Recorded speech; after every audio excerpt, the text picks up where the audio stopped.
పశ్చిమ గోదావరి జిల్లాలో అంత్య పుష్కరాలు ఘనంగా సాగుతున్నాయి. ఉదయం నుంచి గోదావరి వద్దకు చేరుకున్న ప్రజలు పుణ్య స్నానాలు ఆచరిస్తున్నారు. కొవ్వూరు సమీపంలోని గోష్పాద క్షేత్రం వద్ద భక్తుల తాకిడి ఎక్కువగా ఉంది. అక్కడి పరిస్థితిని మా ప్రతినిధి రవికృష్ణ అందిస్తారు. దేశంలో దక్షిణ గంగగా పేరు పొందిన గోదావరికి వచ్చే అరుదైన అవకాశం ఈ అంత్య పుష్కరాలు. ప్రతి నదికి ఒక పుష్కరం అనేది ఒకేసారి నిర్వహిస్తారు, కానీ గోదావరి నదికి మాత్రం ఆది పుష్కరంతో పాటు అంత్య పుష్కరాలు నిర్వహించడం ఆనవాయితీగా వస్తుంది. ఈ సంవత్సరం గత సంవత్సరం మహాపుష్కరాలు నిర్వహించిన అనంతరం ఇప్పుడు ప్రస్తుతానికి ఇక్కడ అంత్య పుష్కరాలు ఈరోజు ప్రారంభమయ్యాయి. 12 రోజుల పాటు నిర్వహించే ఈ కార్యక్రమం వచ్చే నెల 11వ తేదీ వరకు ఈ పుష్కరాలు ఘనంగా నిర్వహించేందుకు అధికారులు ఏర్పాట్లు చేశారు.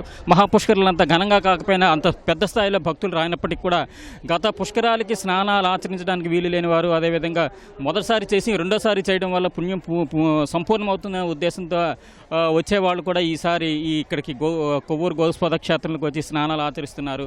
ప్రస్తుతానికి జిల్లాలో పోలవరం నుంచి ఇటు గోష్పాద క్షేత్రం, సిద్ధాంతం, నరసాపురం తదితర ప్రాంతాల్లో ఇక్కడ పుష్కర ఘాట్లు ఉన్నాయి. గతంలో నిర్మించిన పుష్కర ఘాట్లు ఉన్నాయి. ఆ పుష్కర ఘాట్లోనే స్నానాలు సమీప గ్రామాల ప్రజలే కాకుండా ఇతర జిల్లాల వాళ్ళు, అదేవిధంగా ఒరిస్సా తదితర ప్రాంతాల నుండి వచ్చే పెద్ద ఎత్తున భక్తులు వచ్చి ఇక్కడ స్నానాలు ఆచరిస్తున్నారు. పెద్దలకి గతంలాగే పెద్దలకు కూడా పిండ ప్రధాన కార్యక్రమాలు నిర్వహిస్తున్నారు. కొవ్వూరు గోష్పాద క్షేత్రంలో గతంలో నిర్మించిన ఘాట్లన్నీ కూడా ఇప్పుడు అధికారులు సిద్ధం చేశారు. దాంతోపాటు ఇక్కడ జిల్లా అధికారులు, ప్రజాప్రతినిధులు, జిల్లాకు చెందిన మంత్రులు కొవ్వూరులో పీతల సుజాత మంత్రి పీతల సుజాత ఇక్కడ స్నానమాచరించారు. అదేవిధంగా నరసాపురంలో మంత్రి మాణిక్యాలరావు కూడా స్నానమాచరించారు. ప్రస్తుతానికి ఈ 12 రోజుల పాటు ఇదే విధమైన జనాలతో కొనసాగే అవకాశం ఉంది.